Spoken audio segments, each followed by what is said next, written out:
अस्सलामुअलैकुम वरहमतुल्लाह। मैं हकीम मुर्तज़ा कुश्ता साज फ्रॉम साहिवाल। आज आपकी खिदमत में पेशे खिदमत है बारहसिंगा। ये आग के पत्तों में बनाया हुआ है और ये तकरीबन है किलो के करीब। किसी दोस्त ने भिजवाया था।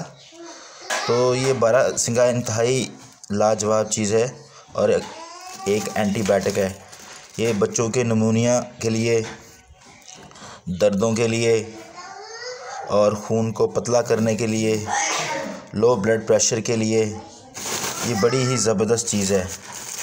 और इसकी जो खुराक है वो 2 रहती है जी। और बच्चों को चावलों के हिसाब से, जिनकी बच्चों की छाती रुक जाती है, सांस नहीं सही तरीके से नहीं आता, निमोनिया हो जाता है, उसके लिए ये ज़बरदस्त चीज़ है। और इसके और भी बहुत सारे फ़ायदे हैं। ये बारहसिंगा है, ये खाम हालत में है, यानी कि कुश्ता हुआ है और सालमी है। बड़ी ज़बरदस्त चीज़ है ये।